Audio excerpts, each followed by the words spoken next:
respiration in human beings. ठीक है, so we will going to study this particular topic. Okay, बेटा respiration क्या होता है? जब हमने फूड खाया, फूड हमारी बॉडी में डाइजेस्ट हुआ, डाइजेस्ट होने के बाद क्या हो गया, उसको एसिमिलेट हुआ, उसकी एसिमिलेशन हुई। एसिमिलेशन का मतलब क्या था? जो आपका डाइजेस्टेड फूड है, जो आपका डाइजेस्टेड फूड है, this food is observed by the cell, absorbed by the cell. ठीक है, मतलब इस सेल के अंदर ये आपका फूड चला गया। ठीक है, इस तरीके फूड होने के बाद इससे हमने क्या बनाई? एनर्जी बनाई। This process is called as respiration. ठीक है, दैट मीन्स assimilated food से we obtained energy. This process is called as respiration. Simple. ठीक है, whereas breathing, अलोम विलोम जो योगा में आजकल बहुत ज्यादा बोल रहे हैं, कोरोना में करो, ठीक है, anulom vilom is not respiration, it is breathing. Breathing means carbon dioxide का इनहेल एंड कार्बन डाइऑक्साइड का एक्सहेल। हम ऑक्सीजन का ऑक्सीजन इनहेल करना, कार्बन डाइऑक्साइड एक्सहेल करना, this is called as breathing. ठीक है, ब्रीथिंग और रेस्पिरेशन में फर्क समझ में आया? ये ma'am this is breathing. Breakdown of food. क्या ma'am assimilation means breakdown of food? No, assimilation means the food produces energy. Assimilation means food producing sorry, मुझे एकदम से कौन है? अर्शिया। ठीक है, कौन आया था बेबी? मैम कोई बात, ओके। सो रेस्पिरेशन मीन्स कि किस तरीके से आपका जो खाना है, जो आपके सेल के अंदर चला गया है, और उससे एनर्जी बनाना, this is called as respiration. और इस प्रोसेस को, इस फूड को, जिस फूड से हम एनर्जी बनाते हैं, उस फूड को हम कहते हैं एसिमिलेटेड फूड। क्लियर है? ठीक है, ध्यान से देखो, अभी देखो मैं बता रही हूँ क्या होगा। सुन लो पहले, देखो, ऑक्सीजन आपने इनहेल करी, ठीक है, एनवायरमेंट से ऑक्सीजन आपने इनहेल करी। ये इनहेल्ड ऑक्सीजन कहाँ गई? आपके सेल के अंदर गई। ठीक है, सेल के अंदर आपका क्या प्रेजेंट है? फूड प्रेजेंट है। वो फूड जो बिल्कुल तैयार बैठा है कि मुझे क्या मिल जाए, उससे क्या लो? एनर्जी ले लो। ठीक है, सो इस फूड के साथ ये ऑक्सीजन कंबाइन करेगी, एनर्जी बनाएगी, कार्बन डाइऑक्साइड बनाएगी, और कार्बन डाइऑक्साइड फिर क्या हो जाएगी? एक्सहेल आउट हो जाएगी। क्लियर है? So this is complete, this is called, मैं क्या तो रही थी, मुझे बोलने दो, this is called as respiration. This process is called as complete respiration, and respiration includes breathing. इतना क्लियर है सबको? चलो, so this simply means respiration. So respiration के प्रोसेस के लिए ब्रीथिंग इंपॉर्टेंट होती है। ठीक है, ब्रीथिंग में जो हम ऑक्सीजन इनहेल और एक्सहेल आउट करते हैं, वो आपकी रेस्पिरेशन में हेल्प करेगी। इतना क्लियर है बच्चों? सो एक्चुअली जो एसिमिलेटेड फूड होता है, एसिमिलेटेड फूड मतलब जो आपकी सेल के अंदर चला गया यूज होने के लिए, एसिमिलेटेड फूड कौन सा होता है? which have been absorbed by the cell. और इसके दो फंक्शंस होते हैं। पहला function to obtain energy, and दूसरा आपके सेल में कोई ग्रोथ और रिपेयर का काम भी एसिमिलेटेड फूड करेगा। ठीक है, कोई ग्रोथ एंड रिपेयर का काम ये भी कौन करेगा? आपका एसिमिलेटेड फूड करेगा। क्लियर है बच्चों? ओके, अब नेक्स्ट, हम ये एनर्जी एनर्जी बोले जा रहे हैं, हमें एनर्जी मिलती है, हमें एनर्जी मिलती है। एनर्जी है क्या चीज? ठीक है, एनर्जी एक फॉर्म में मिलती है। सो नेक्स्ट है form of energy.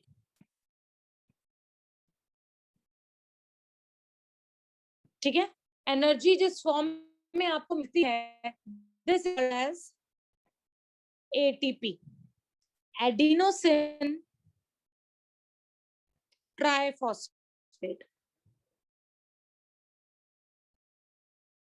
Adenosine triphosphate, ये आपका एनर्जी मॉलिक्यूल है। जैसे पैसे, पैसे आपको नोटों में मिलते हैं, खाना, खाना आप खाते हो सब्जियों में मिलता है। ठीक है, इसी तरीके से एनर्जी की जो फॉर्म होती है, जिस फॉर्म में एनर्जी आपकी बॉडी में बन रही है, उसको कहते हैं हम ATP, adenosine triphosphate. This is your high energy molecule, this is your high energy molecule. इससे अगर मैं काम कर रही हूँ, मतलब अगर मैंने काम किया, तो मैंने इस एनर्जी को यूज किया, और इस एनर्जी को यूज करके मैं इसको किस में तोड़ देती हूँ? एडीपी में, एडिनोसिन डाइफॉस्फेट, एडिनोसिन डाइफॉस्फेट में। क्लियर है बच्चा? ठीक है, यहां से एक देखो ट्राइफॉस्फेट, 3 फॉस्फेट ग्रुप हैं, 2 फॉस्फेट ग्रुप हैं, यहां से एक फॉस्फेट ग्रुप निकल जाता है, फॉस्फेट कह लो और फॉस्फोरस ग्रुप कह लो, फॉस्फेट ही लिखो बेटर है, फॉस्फेट ग्रुप निकल जाता है। And this ADP, it is called as low energy molecule.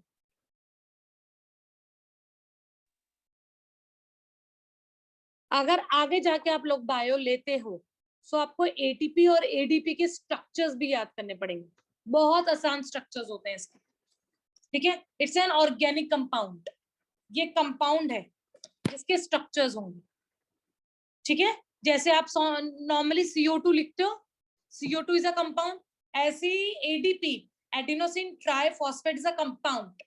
ठीक है, एडीपी जब आपकी बॉडी में होगा तो आपको लो एनर्जी लगेगी, जब एटीपी होगा तो हाई एनर्जी होगा। क्लियर है बच्चों? हम एक बार वापस बता दो, आपने क्या बताया, मैं डिस्कनेक्ट हो गया था। रिकॉर्डिंग हो रही है क्लास? हाँ बोलो। इसमें कंपाउंड कौन सा है, एटीपी या एडीपी? दोनों हैं, high energy is ATP, low energy is ADP, दोनों आपके कंपाउंड्स मिलेंगे।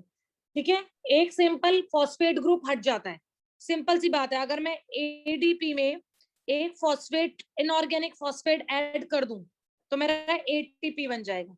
This is your low energy and this is your high energy. Clear है बच्चा? तो इस फॉर्म में आपको एनर्जी मिलती है, और ये एनर्जी कहाँ बनती है आपके सेल में? दिस एनर्जी इज फॉर्म्ड, बताओ एनर्जी कहाँ बनती है, कौन से ऑर्गेनली में एनर्जी बनती है? Mitochondria. This energy is formed in mitochondria. Mitochondria को हम क्या बोलते हैं? Power house of the cell. Power house of the cell. ठीक है, ये so power house of the cell में आपका एटीपी की जनरेशन होती है। क्लियर है? कोई डाउट इस केस में? मैम हाँ बोलो। अब एक बार मैम जरा हमें रेस्पिरेशन की डेफिनेशन बता सकते हो मैम? बेटा रेस्पिरेशन की प्रॉपर डेफिनेशन चाहिए, आ जाओ। Respiration is a process of releasing energy from food. Respiration is a process. It is a process of releasing energy from food. Clear है? हाँ जी मैम। और अगर मैम हमारे बोर्ड के अंदर मैम अगर एक सेकंड, पहले जो बोल रहा, जो लड़का बोल रहा था वो बोलो। हाँ जी मैम। मैम अगर हमारे बोर्ड के अंदर मैम आता है कि state the difference between respiration and breathing, तो तब फिर तो मैम हम लोग इन दोनों के डेफिनेशन लिख के आ जाएंगे तो हमें पूरे मार्क्स मिल जाएंगे। हाँ बस यही है, इसमें कुछ और बेसिक डिफरेंस नहीं है। रेस्पिरेशन में एनर्जी बनती है, ब्रीथिंग में एनर्जी नहीं बनती। रेस्पिरेशन में आपका एसिमिलेटेड फूड यूज होता है, ब्रीथिंग में जस्ट आपका inhalation and exhalation, respiration takes place inside the cells, और जो ब्रीथिंग होती है वो आपका पूरा रेस्पिरेटरी ट्रैक है जिसके थ्रू होती है। क्लियर है? Okay ma'am. और मैम ब्रीदिंग की मैम नॉर्मल यही डेफिनेशन है ना कि breathing is intake of oxygen release by the plants and exhale of carbon dioxide release by our cells. Perfect, बिल्कुल ठीक है। ओके ठीक है, ओके। हाँ जी। हम एक बार और एसिमिलेशन की क्या डेफिनेशन होगी?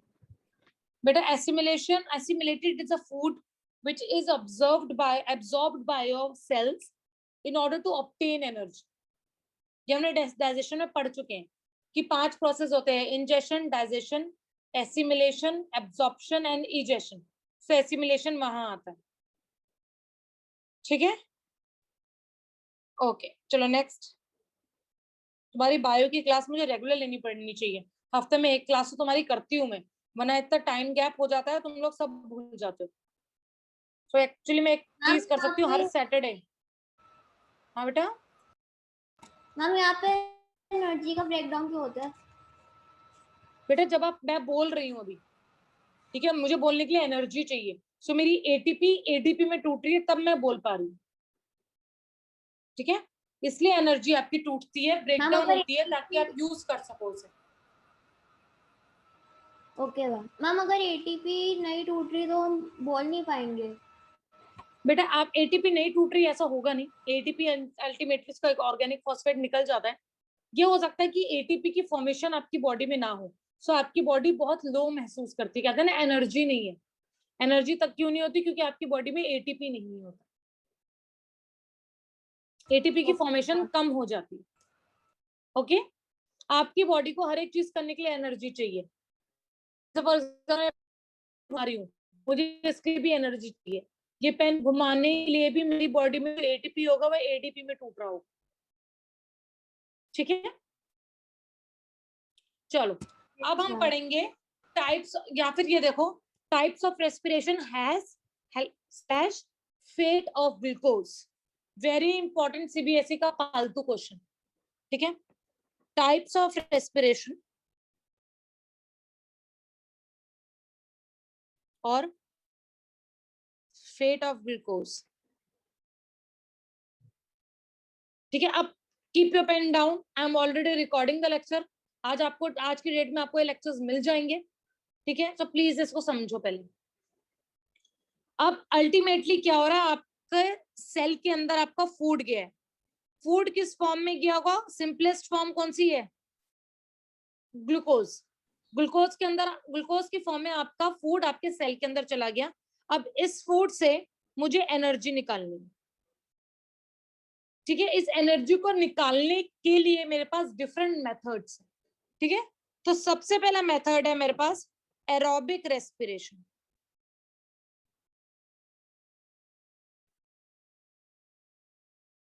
एरोबिक का मतलब है इन the presence of oxygen. In the presence of oxygen आपका ग्लूकोज कैसे टूटेगा, ध्यान से देखो। सबसे पहले ग्लूकोज सेल के अंदर है, ठीक है, तो सबसे पहले ये कन्वर्ट होगा पायरुवेट में।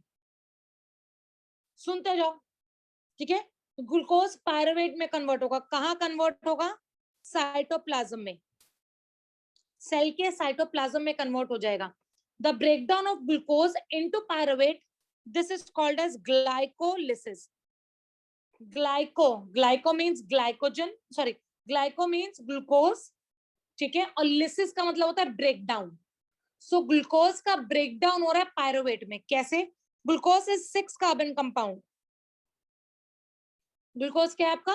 6 कार्बन कंपाउंड है, और पायरुवेट क्या है आपका? 3 carbon compound. It's a 3 carbon compound. So एक ग्लूकोज मॉलिक्यूल 2 पायरुवेट में टूटेगा। सिंपल, क्लियर है? ये सबसे पहले काम होगा। ठीक है, 6 carbon molecule will break down into, ये देखो 6 कार्बन के मॉलिक्यूल हैं, ये ऐसे 3-3 में टूट जाएंगे, और ये जो स्ट्रक्चर बनाएंगे उसको कहेंगे हम पायरुवेट। क्लियर है बच्चा? ओके अब क्या होगा, ये pyruvate in the presence of oxygen, क्योंकि एरोबिक रेस्पिरेशन है, इन the presence of oxygen in mitochondria और in mitochondria it will produce 6 molecules of carbon dioxide, 6 and 38 ATPs, 38 ATPs। Clear है? तो एनर्जी बन गई आपकी। जब आप लोग बड़े हो जाओगे 11th में आओगे, सो ये जो ग्लाइकोलिसिस है, this glycolysis a 10 step pathway है। ये एक बहुत बड़ी सी साइकिल है जो हम लोगों को याद करनी होती है, पढ़नी होती है।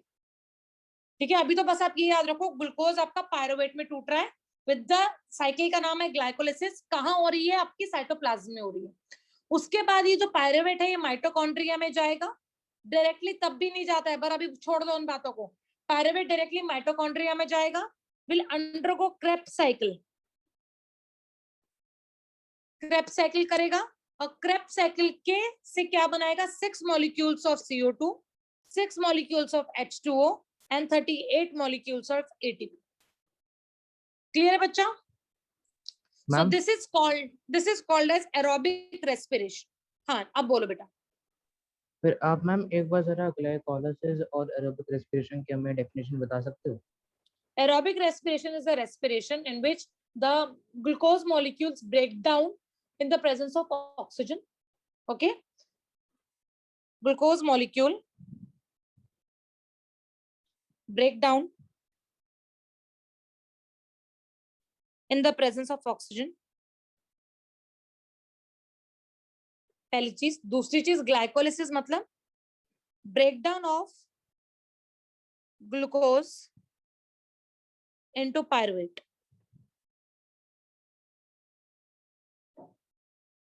This is called as glycolysis। Glycolysis को तोड़ो, देखो ग्लाइकोलिसिस, ग्लाइको मतलब ग्लूकोज, ग्लूकोज का ब्रेकडाउन, टूट रहा है। लिसिस जब भी आ जाए इसका मतलब होता है ब्रेकडाउन। क्लियर है बच्चों? Okay ma'am. Yes ma'am. और मैम एरोबिक रेस्पिरेशन की मैम सिर्फ इतनी छोटी सी डेफिनेशन ही होगी कि ये इतनी है, the respiration which uses oxygen. तो उल्टा बड़ा लिखवाई है, ठीक है। Glucose breakdown in the presence of oxygen, that is called in the presence of oxygen to obtain energy. ये लो, to obtain energy, it is called as respiration. Okay okay ma'am. और मैम ग्लाइकोलाइसिस की सिर्फ इतनी सी होगी ना कि glycolysis is the process of breakdown of glucose into pyruvate. ठीक है, बस ये याद रखना है, one molecule of glucose will break down into 2 molecules of pyruvate। And again pyruvate is a 3 carbon compound। Pyruvate is a 3 carbon compound। Clear है सबको? मोहित, अश्विन, प्रतिष्ठा, आयुष्मान, अरमान, ऋषिता, पूर्वी, भूमिका, क्लियर है बेटा? भूमिका यस मैम। मैम हाँ बोलो। जब ग्लूकोज जब पायरुवेट में कन्वर्ट हो जाए तब वो 3 कार्बन मॉलिक्यूल बन जाता है ना 6 से। हाँ बेटा देखो, ग्लूकोज आपका 6 कार्बन कंपाउंड है, ठीक है। ये टूटेगा और 3 के 2-2 बना देगा 3 बन जाए। और होता है ऐसा, डोंट वरी। जब आप 11th में, कौन कौन बायो लेगी 11th में?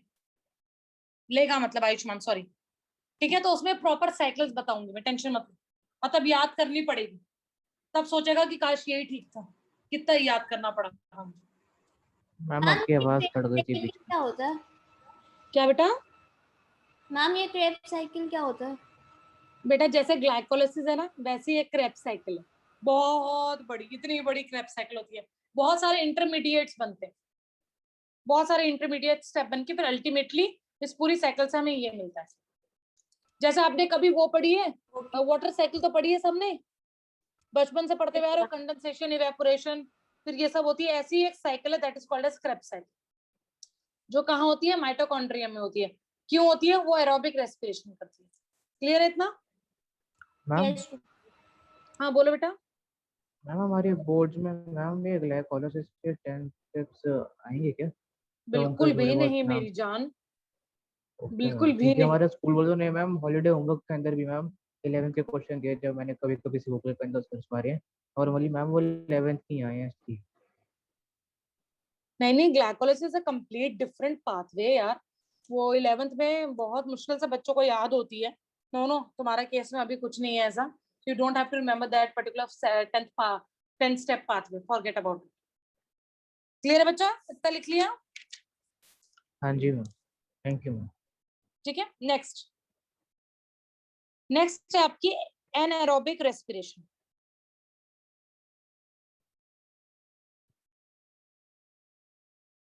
Anaerobic respiration means the breakdown of glucose in the absence of oxygen for obtaining energy. Simple. The breakdown of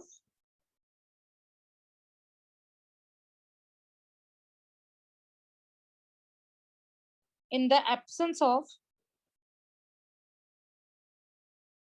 oxygen, in the absence of oxygen, ठीक है, breakdown of glucose in the absence of oxygen to obtain energy. To obtain energy. This type of respiration doesn't take place in human beings. Human beings में ये नहीं होती है. This takes place in case of yeast, and the process is called as fermentation. And the process is called as fermentation. क्योंकि हमारी body में ऐसी कोई जगह नहीं है जहां पर ऑक्सीजन नहीं हो। अगर हमारी बॉडी में कोई ऐसी जगह जहां ऑक्सीजन नहीं होगी तो हम इस दुनिया में नहीं होते। So anaerobic respiration doesn't take place in case of human beings. It takes place in case of yeast, and the process is called as fermentation. Clear है बच्चा? आगे देखो इसमें क्या होता है। अगेन बोलो, कुछ कहना है? मैम मेरा क्वेश्चन था बोलो। मैम, जो एनारोबिक रेस्पिरेशन है मैम, वो यीस्ट के अलावा कौन से ऑर्गेनिजम्स में होती है? सारे कौन सी वाली? Aerobic, anaerobic. Anaerobic anaerobic east में होगी, सारे एनारोबिक बैक्टीरियाज में होगी। ठीक है, जो वो ऑर्गेनिज्म जो ऑक्सीजन की प्रेजेंस में काम नहीं कर पाते, एनारोबिक बैक्टीरिया लाइक माइक्रोप्लाज्मा, बहुत सारे होते हैं ऐसे जिसके केस में एनारोबिक रेस्पिरेशन होती है। क्योंकि एनर्जी तो हर किसी को चाहिए, चाहे वो ऑक्सीजन यूज करे या चाहे वो ऑक्सीजन ना यूज करे। ठीक है, जिनको ऑक्सीजन, कभी कभी ऐसे भी ऑर्गेनिजम्स है जो ऑक्सीजन की प्रेजेंस में काम ही नहीं करते हैं, उनमें एनारोबिक रेस्पिरेशन होती है। सबने नाइट्रोजन फिक्सेशन सुना है? नाइट्रोजन फिक्सेशन सुना है कि रूट्स को नहीं मैम।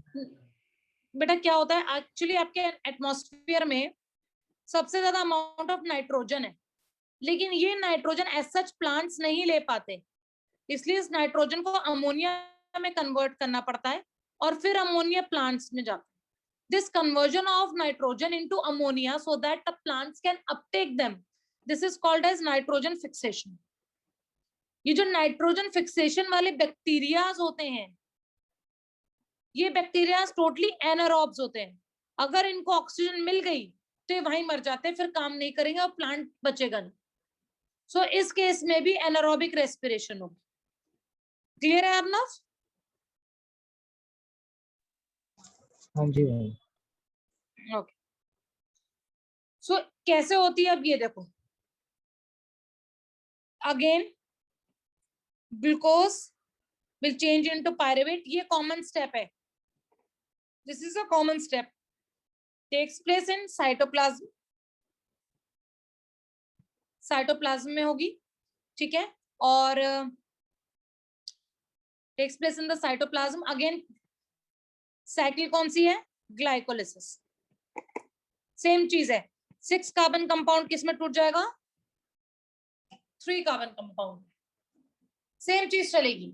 अब बस क्या होगा, ये पायरुवेट ईस्ट के केस में will undergo fermentation in the absence of oxygen and it will form ethanol.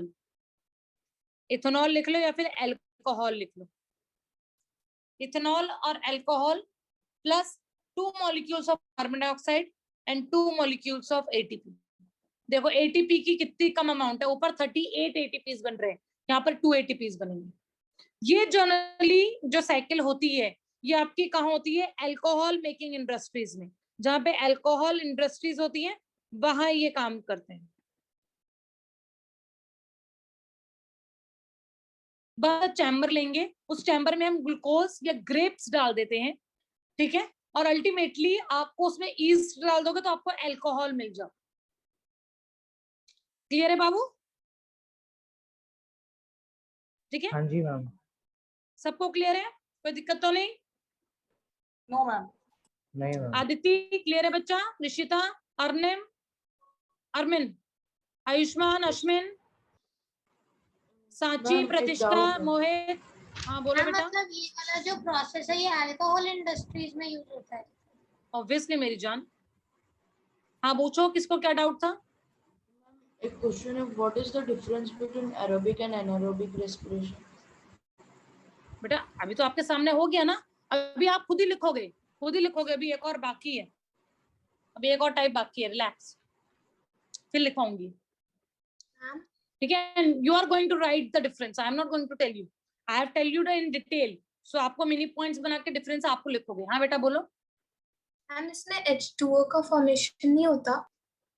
नहीं बाबू, H2O का फॉर्मेशन नहीं होगा, वो इथेनॉल में आ जाएगा ना। इथेनॉल का फॉर्मूला ये होता है, this is the formula of ethanol. Okay ma'am. इसलिए ठीक है अदिति, ओके गुड, आ जाओ। तीसरा, in the presence of lack of oxygen, in the presence of lack of oxygen, जब ऑक्सीजन की कमी होती है, ये कब होगी? जब आप बहुत ज्यादा विग्रस एक्सरसाइज कर रहे हो, ठीक है, तब आपकी बॉडी में ऑक्सीजन की कमी हो जाती है। ऐसा जो हाफते हो वो ऑक्सीजन की कमी होती है। क्लियर है? सो सेम प्रोसेस है, ध्यान से देखो, पहला स्टेप वही रहेगा, ग्लूकोज साइटोप्लाज्म में in the by the process of glycolysis will form pyruvate, ठीक है। Again 6 carbon compound will break into 2 molecules of 3 carbon compound। इतना क्लियर है, इसमें कोई दिक्कत नहीं है। अब lack of oxygen, lack of oxygen ये कहां पर होगा? in your muscle cell।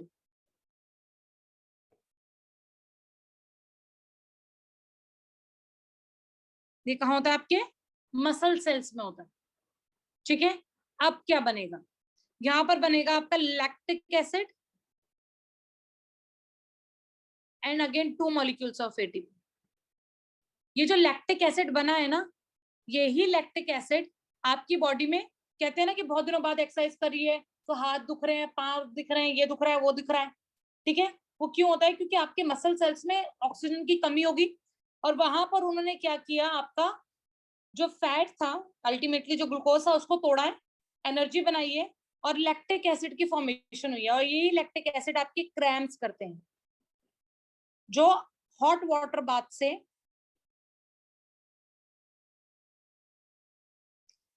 Treat हो जाते हैं बाद। क्लियर है मैम? बच्चा? और मैम अगर हम एक्सरसाइज बहुत टाइम बाद करते हैं, मतलब 1-2 महीने बाद, तो तब भी सेम चीज होती है, तो उसका भी यही रीजन होता है? सेम चीज, हर बार सेम चीज होगी आपके मसल सेल्स में। जब भी आप एक्सरसाइज करोगे ये चीज होनी ही होनी। क्लियर है बच्चों सबको? एक बार क्रैम्प्स रिपीट कर दो।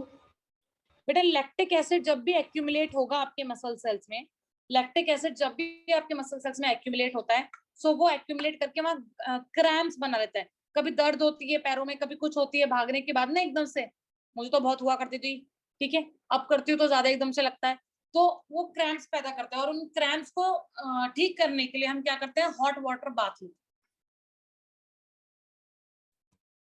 Okay ma'am, understood. ठीक है, यस ओके। तो एक क्वेश्चन जो बनता है वो ये बनता है, ये क्वेश्चन ऐसे नहीं आएगा, डिफरेंस आ जाएगा, अभी वो मैं लिखवाऊंगी। आपका प्रॉपर क्वेश्चन बनेगा, right the fate of glucose, right the fate of glucose. तो उसमें आप तीनों तरीके से लिखोगे। देखो इधर सामने देखो, glucose will change into pyruvate, and pyruvate के फिर 3 फेट होते हैं, सॉरी पायरुवेट के फिर 3 फेट होंगे इस तरीके से, ठीक है। इन the presence of oxygen, in the absence of oxygen, और तीसरा लैक ऑफ ऑक्सीजन, ठीक है। तो बाकी सारी चीजें वो वैसे ही लिखोगे। इस चीज को मैं इनकम्प्लीट छोड़ रही हूँ, परसों की क्लास में मैं देखूंगी कैसे आप लोग लिख के आते हो। मैं हर किसी से, मेरे बच्चे जानते हैं मैं हर किसी से उसी टाइम स्क्रीनशॉट मंगवा लेती हूँ। सो ये आपका होमवर्क है, you have to complete it. Ma'am ma'am आप एक बार ये पीडीएफ अपलोड कर दोगे? हाँ मैं अभी कर दूंगी। हाँ बोलो मैम बेटा। थोड़ा मैम सा इसमें चीज, मतलब हाँ जी एक सेकंड ऋषिता, हाँ बोलो हरमन। मैम मीरम, मैम मैं ये कहना चाह रहा था कि अभी फिर हम लोग मैम ऐसे ही लिखेंगे हम पेपर के अंदर मैम, अभी ये 3-3 ऐसे डाल के मैम, ऐसी जैसे आपने बताया पेपर में आप कि ऐसे लिखोगे, और कभी कभी तो ये फिलिंग द ब्लैंक्स की फॉर्म में भी आ जाता है, ओके मैम। ठीक है। और मैम मुझे इसमें आपसे कुछ कौन गैप सी, छोड़ देंगे, वो आपको फिल करने पड़ेंगे। क्या बाबू, ओके मैम, हाँ जी। और हो एनए गया? की अभी मैम अपनी में मुझे एक और चीज़ पूछनी थी हाँ बोलो बोलो। मैम। अभी आपने जो भी हमें 3 केसेस बताया मैम, अभी ये ग्लूकोज के जो भी पायरुवेट के अंदर कन्वर्ट होता है ये O2, मतलब presence of oxygen, lack of oxygen और एटीपी वाला मैम, ये 3 केस। तो फिर हम लोग मैम इनके ऊपर हम लोग ये वाली डाल सकते हैं कि ये फेट ऑफ ग्लूकोज अपने हाँ हाँ, रजिस्टर्स के अंदर। लेकिन वो टाइप ऑफ रेस्पिरेशन में भी आ गया ना, दोनों चीजें हो सकती हैं, तो इसलिए मैंने दोनों चीजें एक साथ लिखवा दी है, कोई दिक्कत नहीं है। अगर टाइप ऑफ रेस्पिरेशन भी आ रहा है तब भी आपको ये चीज लिखनी है।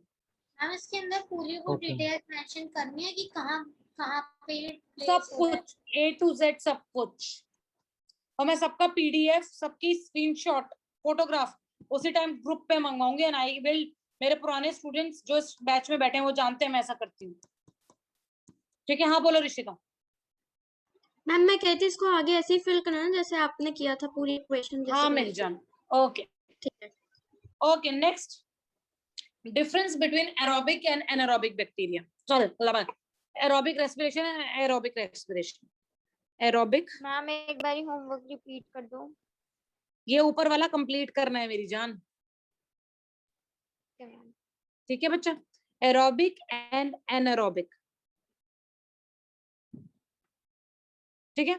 Okay, I am giving you 2 minute guys, खुद सोच के लिखो, उसके बाद मैं डिस्कस करूंगी, जल्दी।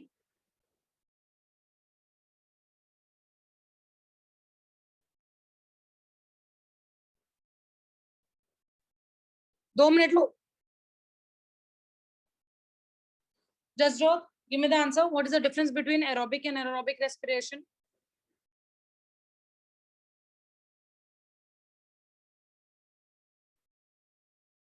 सबको मेरी आवाज आ रही है? Yes ma'am. यस वो हमारी है। जसजोत,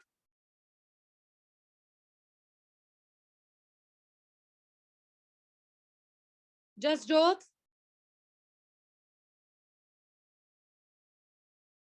अभी हरप्रीत मैम को फोन करके इसके घर फोन करवाती हूँ।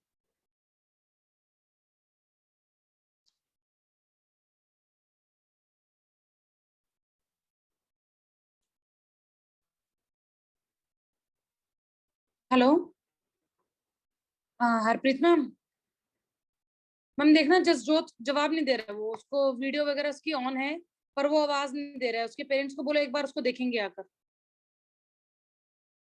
Okay ma'am.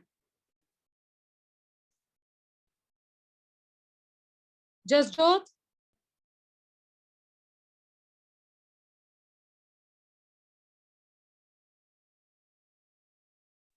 यस बेटा आई थिंक मैं आपको काफी देर से आवाज दे रही हूँ।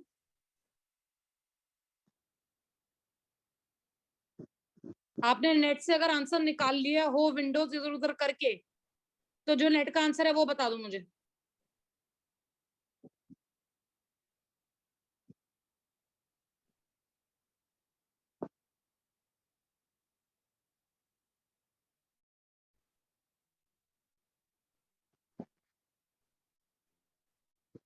सबको मेरी आवाज आ रही है ना, मैं क्या बोल रही हूँ?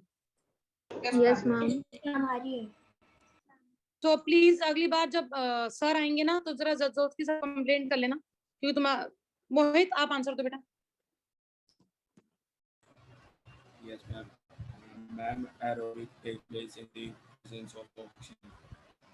Very good, in the Ma'am, presence anaerobic. Of oxygen. Ma'am, in anaerobic, absence of oxygen. Perfect, next.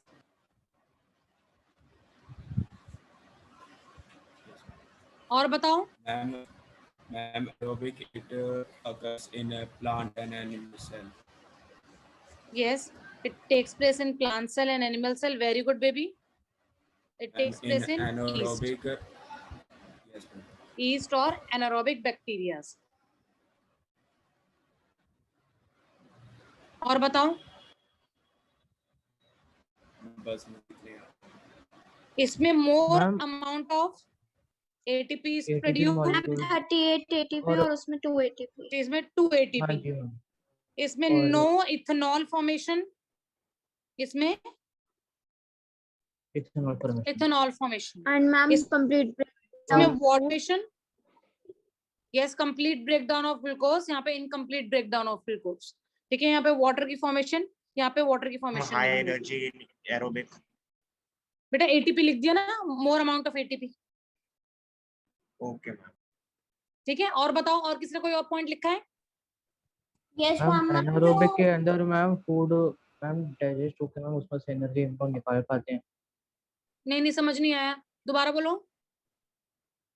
Anaerobic के अंदर मैम हम लोग फूड से मैम एनर्जी निकाल सकते हैं उसको डाइजेस्ट कर। एक ही बात है, वो तो हो गया। हिमांशी आप बताओ बेटा।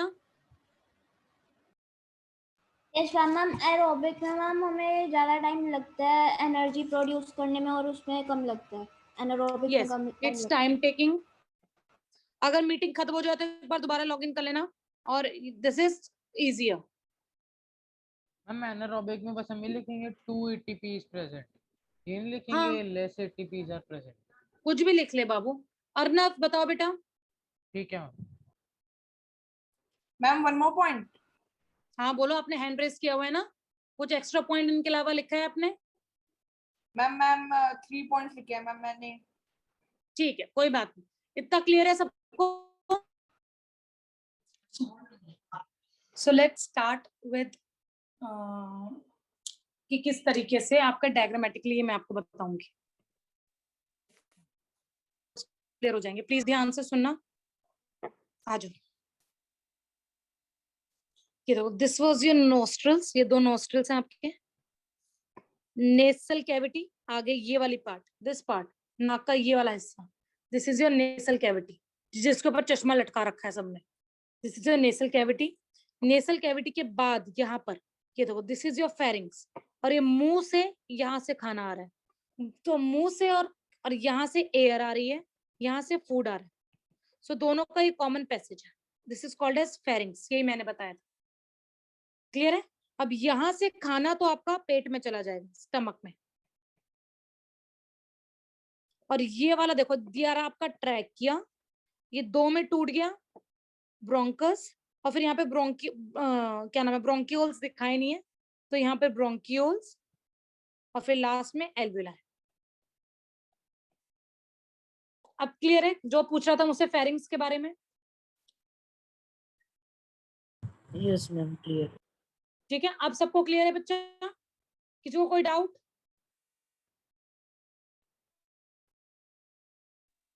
नहीं मैम कोई डाउट नहीं। अब तो कोई डाउट नहीं है, ठीक है चलो।